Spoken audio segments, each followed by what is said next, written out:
రాధాకిషన్ రావు వెంకట్రామిరెడ్డి కలిసి అప్పటి ప్రభుత్వ ఆదేశాల మేరకు పనిచేసినట్లు వాంగ్మూలంలో తెలిపారని అన్నారు రఘునందన్ రావు.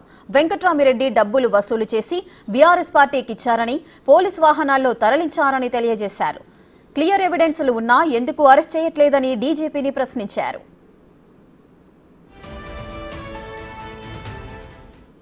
వెంకట్రామిరెడ్డి గారికి వ్యతిరేకంగా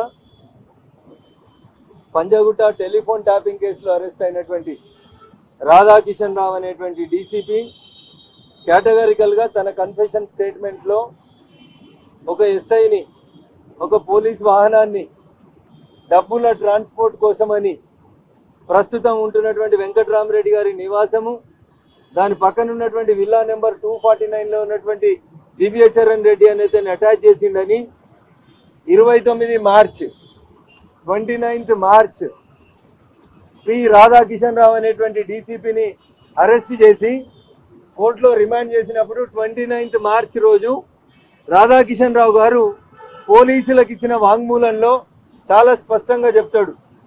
తాను వెంకట్రామిరెడ్డి ఇద్దరు దగ్గర మిత్రులమని, తామిద్దరం కలిసి ప్రభుత్వ ఆదేశాల మేరకు, అప్పుడున్నటువంటి పోలీస్ అధికారుల ఆదేశాల మేరకు తాను ఒక ఎస్ఐని వెంకట్రామిరెడ్డి అనే ఎమ్మెల్సీ రాజపుష్ప కన్స్ట్రక్షన్ కంపెనీ దగ్గర డిప్యూట్ చేసినానని, ఆ ఎస్ఐ దివ్యచరణ్ రెడ్డి అని వెంకట్రామిరెడ్డి ఫ్రెండ్ ఒకతన్ని తీసుకొని రాణిగంజ్లో, హైదరాబాద్లో ఉన్న వేర్వేరు ప్లేసులలో బిజినెస్ మ్యాన్స్ దగ్గర నుంచి డబ్బులు వసూలు చేసి బీఆర్ఎస్ పార్టీ నవంబర్ 23 ఎన్నికలలో ఆ డబ్బుల్ని డిస్ట్రిబ్యూట్ చేసి గెలవడానికి ఉపయోగపడినానని చెప్పి రాధాకిషన్ రావు గారు స్పష్టంగా వెంకట్రామిరెడ్డి పేరు, రాజపుష్ప కన్స్ట్రక్షన్ కంపెనీ పేరు, వాళ్ళ విల్లా నెంబర్తో సహా రాధాకిషన్ రావు గారు పోలీసులకు ఇచ్చినటువంటి కన్ఫెషన్లో పేజీ నెంబర్ 6లో, పేజీ నెంబర్ మొత్తం 8 పేజీల ఈ కన్ఫెషన్లో పారాగ్రాఫ్ నెంబర్ 8వ పేజీ పారాగ్రాఫ్ నెంబర్లో చెప్తాడు. Further A4 also instructed Sai Kiran for the transactions with IAS and now politician Mr. Venkatramireddy MLC from BRS party. ఇది 29 మార్చ్ 2024 నాడు రాధాకిషన్ రావు అనేటువంటి డీసీపీ వెంకట్రామిరెడ్డి అనేటువంటి టీఆర్ఎస్ ఎమ్మెల్సీకి వ్యతిరేకంగా ఇచ్చినటువంటి సాక్ష్యము, దాంట్లో డబ్బులు వసూలు చేసినామని చెప్పినాడు. అదే రకంగా రాధాకిషన్ రావు గారి ఆదేశాల మేరకు ఒక ఎస్ఐని ఆ రాజ్ పుష్ప దగ్గర పెట్టి వాళ్ళ అవసరాల కోసం డబ్బులు ట్రాన్స్పోర్ట్ చేసినామని చెప్తారు. ఆ ఎస్ఐ గారి పేరు సారా సాయి కిరణ్.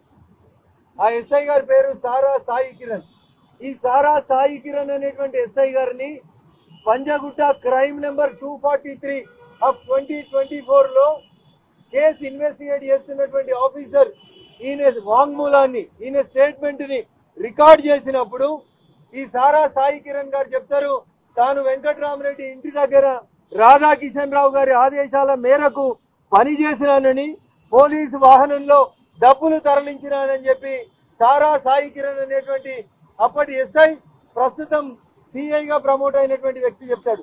అంతేకాదు మూడోసారి రాధాకిషన్ రావుని తిరిగి జడ్జి గారి ఆదేశాల మేరకు తిరిగి కస్టడీలోకి తీసుకుంటారు పోలీస్ పంజాగుట్ట.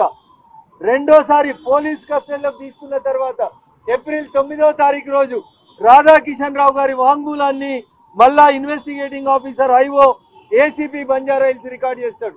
దాంట్లో ఆయన కేటగారికల్ గా చెప్తాడు, యశోద హాస్పిటల్ నుంచి, దామోదర్ రావు గారి దగ్గర నుంచి, ప్రతిమా శ్రీనివాసరావు దగ్గర నుంచి, రాజపుష్ప వెంకట్రామిరెడ్డి దగ్గర నుంచి, వీళ్ళందరి దగ్గర నుంచి తాను డబ్బులు వసూలు చేసి చంద్రశేఖర్ రావు గారికి ఇచ్చినాను అని రాధాకిషన్ రావు గారు బీఆర్ఎస్ పార్టీ గెలిచినందుకు ఉపయోగపడ్డా అని తన కన్ఫెషన్ లో చెప్తాడు.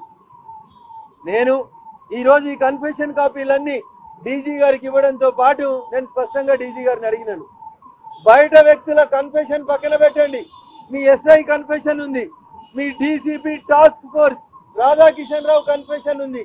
వీళ్ళంతా చాలా స్పష్టంగా వెంకట్రామిరెడ్డి బీఆర్ఎస్ పార్టీకి డబ్బులు ఇచ్చిండని, వ్యాపారస్తుల దగ్గర నుంచి డబ్బులు వసూలు చేసిండని, పోలీసు వాహనాలలో ఈ డబ్బుల్ని నియోజకవర్గాలకు పంపించిండని, ఇంత మంచిగా ఎవిడెన్స్ ఉన్న తర్వాత వెంకట్రామిరెడ్డిని అరెస్ట్ ఎందుకు చేస్తలేరు డీజీ గారు అని అడిగితే, దీని మీద నేను విచారణ చేస్తాను, ఇప్పుడే నా దృష్టి